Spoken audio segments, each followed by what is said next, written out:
Welcome to the Risk Forever channel, guys. The channel which shares the most relevant tips and tricks on how to win at Risk, and improve your rank in no time. Subscribe to the channel and you won't even see how fast you will become so much better at Risk. Push that notification bell to see new videos first. This is your host Champion Ever. And today we are playing 4-player fixed card game on classic Risk map with public randoms. Settings, alliances on, balance blitz dice rolls in 60 seconds per turn. And blizzards of course, which seem to not really impact the game that much, so I'm not going to talk about them, at least as of now. Judging by my opponent's stats, this time it seems I've got very decent players with relatively good win-loss ratios. So hopefully this game is going to be interesting, but not a boring stalemate in which all of us would be turtling like it could happen playing with high-ranked players. This time I didn't get the majority of the troops into any of the continents, well other than Asia, which would be unreasonable to get. Basically I had no troops in the small continents of South America, Africa and Australia, so I had to choose between North America and Europe. And I predicted that the white player will go for Europe, so the only reasonable continent choice for me was North America, especially with me being able to fortify a lot of troops into it from Asia.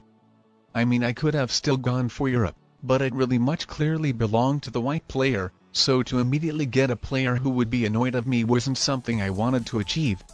And I mean, any of those continents are fine for me anyways, doesn't that much matter whether I get North America or Europe. And to be honest, as long as I would be able to successfully hold it, I would prefer to get North America over Europe. Europe even has 4 borders and it could be extremely hard to hold if you get any stronger enemy.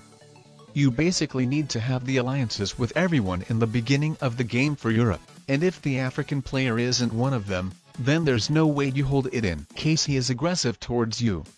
While for North America you can just put the most troops to that one border which is accessible to that aggressive towards you player, so assuming you successfully made the alliances with the rest of the 2 players. Anyways, I think it's the time for me to capture North America, so I would be stronger than another big continent player by capturing my continent 1 turn earlier than him.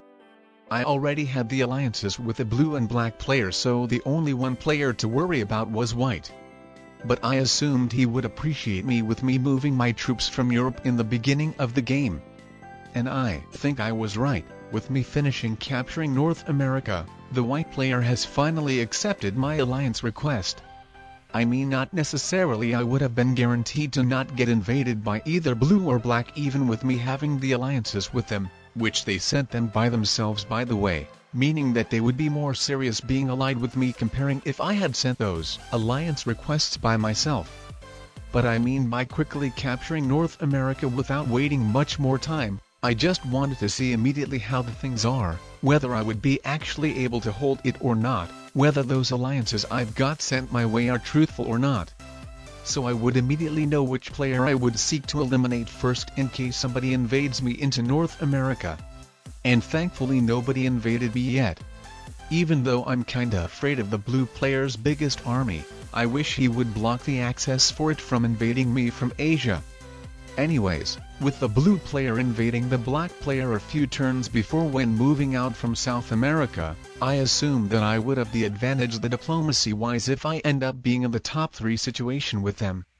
So this is why I sent the attack request for the black player to attack white, because with him being neutral towards everyone so far, it would be the best for me that he would be the player to get eliminated first, so I could possibly become a neutral player by myself with the black and blue players possibly not really liking each other and maybe even potentially ending up fighting. So I was really glad that the black player actually ended up crushing some of the troops of the white player after I sent him the attack request to do so. As not only the white player could be eliminated first, but also it gave me the opportunity to potentially have a mutually beneficial alliance with the black player in which we drastically teaming up on our opponents. So even though the white player was my ally, I followed black of crushing an army of the white player's troops as well. And as you can see, with the white player not having a set at 4 cards, he is currently getting completely wiped out by the black player. But anyways, Currently I'm really at the decision point in which alliance I should truly continue to be. The black player has already proven himself by helping me out to get rid of white, while for the blue player I'm not so sure. He invaded black into Africa, which could be the initiative for me to possibly attack the black player, but I mean it was only one troop, so it wasn't something really too serious. I mean not as serious as the black player crushing white. So I'm not sure how much he would be willing to weaken black. Also it could be possible that after me invading black the blue player could become a turtling player, but even if not, then the black player would invade me into North America while the blue player would be still able to hold Australia and end up of not getting attacked by the black player at all. So if I attack the black player right now and the black player retaliates, then the game could be possibly given away to the blue player in case black wouldn't be wise about the balance of the game. But on the other hand I cannot really attack the blue player either, as he could end up suiciding on me by getting mad as well. So what I decided to do is to capture one troop territory of both opponents each and just wait for another turn, to see how much are they serious about attacking each other. As for example, if the blue player attacks the black player right now and crushes a lot of his troops, then the game could possibly be given away to me. But alright, the blue player is smart enough to not give away me the game. It was smart for him to attack me over the black player, as otherwise the balance of the game could have been broken in case the blue player had ended up of attacking the black player a lot while letting me hold North America. At the end he ended up of invading the black player into South America as well, but what I mean is that he ended up crushing quite more troops of mine. And for the balance of the game it was really good, as it made all three of us to be equally strong. However, I'm not sure how much of a great decision was to invade the black player as well, as it might be not the best idea to have two enemies at once in a three-player situation, as they both will want to go after you rather than fighting each other. So, I would say instead of invading black, the blue player could have tried making the alliance with him and encouraged to attack me as well. And I'm not sure again why the blue player ended up of invading both of us again, as it should make me and black's alliance with each other even stronger. Well, it could have been good for him to show us that he treats us equally, but was it really needed for him? I don't really think so. And another reason to attack us was that the game wouldn't stalemate. But I mean the white player was just taken out at that moment, so basically no time was passed to see whether the game stalemates or not. But anyways, while for the first time it was neither good nor bad to invade both of us as it really balanced the things out, when it comes to the second time I would say it was really unnecessary to continue doing that since he wouldn't afford to fight both of us at once. So personally I don't see a good reason why to attack both of us at once instead of just attacking only one of us while encouraging another one to team up with him too. Anyways, I don't really like what the black player did here. I mean I don't mind that he unleashed the blue player's biggest army, but he captured blue's Kamchatkan territory too, making the blue player the way to invade me. It was a really sneaky tactic which I don't appreciate. So with the blue player sending me the attack request to attack black I decided to follow it. I mean maybe the blue player attacked me back then because he was mad that I don't team up with him on black, and after all we didn't really have a good opportunity to team up with each other yet, so I'm wondering how that would work out. And in any case the black player was the strongest player anyways, so it made sense to attack him either way. Well, I don't really like that the blue player ended up attacking only one territory of the black player. It wasn't something I was hoping for when I agreed to attack black. The black player sends me an attack request to attack the blue player, and I will just see what the black player has to offer. I might switch being in the strong alliance with him again in case he really shows the initiative. And yes indeed he does by crushing that army of the blue player's troops. However he is currently stronger than me and plus additionally getting a bunch of troops next turn for his territorial with Africa bonus. So I don't think it would be wise for me to immediately crush some troops into the blue player, it's better to wait for one more turn. Especially with the blue player very likely having a set and being able to strongly retaliate. I see that the black player didn't really like it, but he might be happy again with me giving him South America back.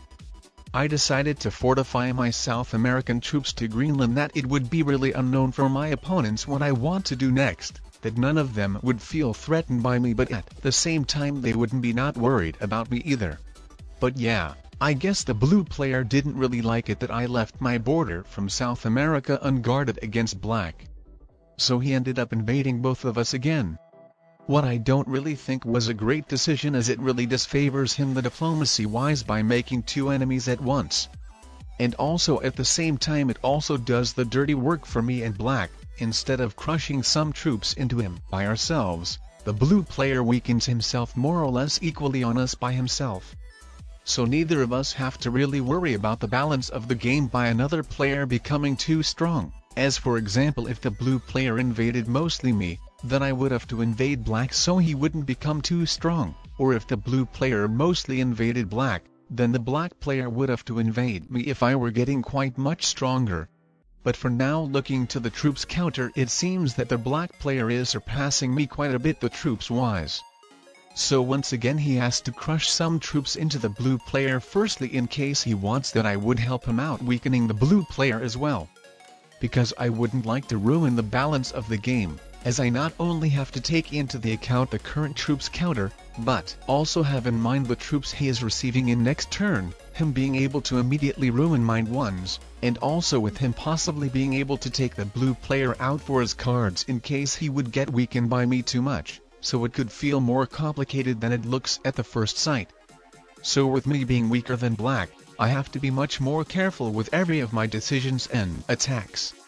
The black player tells me to attack his territory if I need to, and with his two of the biggest armies being on the Middle East and Ukraine, I think I know where he's leaning towards to. I think he wants to use the deadliest trap strategy against the Australian player with me, in which one of the players capture both of the Americas while another one Africa plus Europe, and then strongly guarding the borders against the Australian player, starting to crush some troops into him in the mutually beneficial way in which it would favor both of the teaming players without any of them giving the game away for another one. So I understood the clue and took South America from black. However, now when the black player suggests us to team up on the blue player in this way, I'm not sure how I feel about it anymore. What I mean that in subscriber games every player plays to win even when being in a tough situation, while in public lobbies players get really emotional very fast and just want to bring you with themselves down without caring to win the game anymore. So I'm really afraid the blue player could suicide into one of us, and that player could be me. So I decided to think about it a bit more and sent the thumbs down for the black player's request. And also for some reasons I wanted that the blue player would trade in his set firstly with him having 5 cards. But yeah, I mean we just have to start weakening the blue player, it would be the best way for me and the black player to have the highest chances to win. As if we started attacking each other instead of weakening blue, then the blue player would have the same chances to win as us once again, so our advantage against him would be gone. So whether the game ends up of the blue player suiciding or not, I agreed with the black player's suggestion to go with its strategy and see how it goes. And I mean that's very unusual for someone in the public lobbies to know this strategy, so I guess it's possible that the black player might have seen some of my videos, he might even recognize me. Anyways, what I currently see looking to the current situation on the board is that if I crush all those troops into the blue player, then the game might be given away for black, as it should become more or less worth to take the blue player out for his cards. Plus the black player in his turn would not only get those continental troops becoming stronger than me, but additionally he is trading in a set having 5 cards as well. So what I did is just use some manual rolls to weaken the blue player, but also going all the way around so my biggest army would still be unblocked in case black still decides to take the blue player out. The black player sent me thumbs down, but I mean seriously, if I had crushed all the troops of that army into blue, then the black player would have won the game. Well, on the other hand, I had no idea what the blue player has a set at 3 cards, so maybe not necessarily, but I mean the probability of him having a set at 3 cards was relatively low. So in any case I think I did great by not crushing that army into the blue player. That made the black player to invade me into North America and stop teaming up on blue, but I mean I will rather get invaded by black rather than give away him the whole game. I might be in not such a great position as I was before, but at least I will still have chances to win. The black player told me to attack his territory if I need to as well, so I invaded him into both of his continents without worrying that much that he could suicide. But on the other hand, I potentially wanted to remake a strong alliance, so I was thinking maybe to let him still hold Europe, but at the end I still invaded it. But don't say that the black player is going to suicide on me. But, alright, he didn't. I think he is a decent player. Anyways, I don't really want to fight with him when the blue player has become a complete turtling player with him just putting all his troops to one big army and not even attacking a single territory in order to get a card at the end of a turn. So I suggested for the black player to team up on the blue player once again, and fortunately it seems he agreed to. So maybe I will have another great chance. I mean, with the blue player just putting his troops to one big army and not even getting cards, I think it would just be the best for me and black to team up on him. Well, looking from the side, he doesn't have a reason to start making some attacks because he is quite weaker than us, so if I and the black player got to his troops level, then maybe he would start making some of the attacks once again. But it's also possible that with us weakening each other to get to his troops level, the blue player could still decide to continue turtling without making any attacks or even capturing a territory in order to get a card at the end of a turn. So with that being unknown, I would just say it's the best choice to team up on him once again. And I mean, the blue player had multiple great opportunity to escape of being trapped, so it's his own fault that he keeps get weakened while just staying on Siam. On the other hand, maybe his plan will work out, maybe it will end up being as a good strategy, it's really unknown. But what I know is that I and black are really trying our best to win and not accidentally give away the game for another one. We really try being cautious with all of our decisions. So in the regards what both of us are very careful and not dumb enough to weaken ourselves too much to give advantage to another one, maybe it could actually work out that turtling strategy for the blue player, as nobody of us would purposely take him out just to end up getting the second place. Anyways, I see what with my last attack the game could really go towards the end, so I don't think I'm leaving my biggest army blocked, as the black player could betray me by invading me into my continents, and with me not being able to invade him back, he could end up having more troops than both of us combined. So I fortified my army to be accessible to the black player's border so I wouldn't possibly lose like that but would be able to crush my army into him in case I see it will be needed. And also another reason to fortify that army here because of a possible chance to immediately win the game in case the blue player ends up getting weakened too much. But oh no, I didn't expect the blue player to lose only 5 troops. I was hoping that the black player would get as a decent blitz roll as I did. I don't think it would be a great idea for me to weaken the blue player anymore. I'm wondering if I could fully take the black player out for 5 cards though.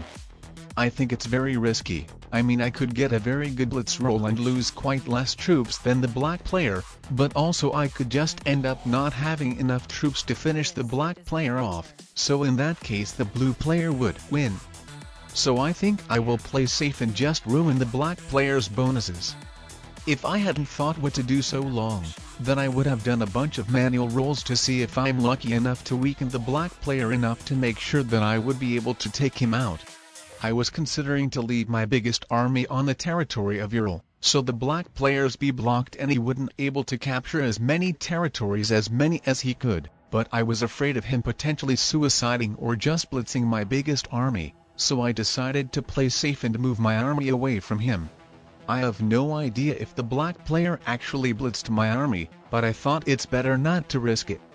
Anyways, at least before he trades in a set, I think it would be the best for me to continue targeting him. All in all, I have a troops advantage over him and could end up having more troops than both of my opponents combined. I mean, I kinda already have as many, but the thing is that after taking black out, my territories would be made at ones, so the blue player having one big army and capturing them would basically lose no troops, so I could end up shamelessly losing the game. Anyways, with me having a set at 4 cards, now it would be much more promising to possibly go for the black player in case he makes his biggest army accessible for me again. With him having 4 cards, I think it might be worth a shot, as not only I should have some troops left but also I would trade in a set in the same turn. But I don't know. Well, let's leave his biggest army for the end, so I would see how many more troops I still have left in my biggest army, whether it could cover the blue player as well or not. So far the things look very promising, as I've got so fortunate blitz roll crushing the black player's Brazilian army. So now I'm capturing black's territories as fast as possible, and when I get to his biggest army I will decide if I actually take him out, whether it's safe or not. And I think yeah, after taking him out and trading in a set I should at least have as big army as the blue player, but additionally I will have all those 1-troop territories captured, and then I will have the card's advantage over the blue player as well. So yeah, there's no way the blue player wins this endgame, right? But oh no, he got lucky to lose twice as fewer troops when blitzing my biggest army. It was something I didn't really expect, considering our armies were around the same size, with the blue player only having 8 troops more on his army, but not quite bigger amount of the troops. But to be fair, I've got even a better blitz roll crushing the black player's South American troops. So yeah, you cannot really know how the RNG, or randomness, will go. You should be prepared to expect anything from that. But yeah, it's clear that I won.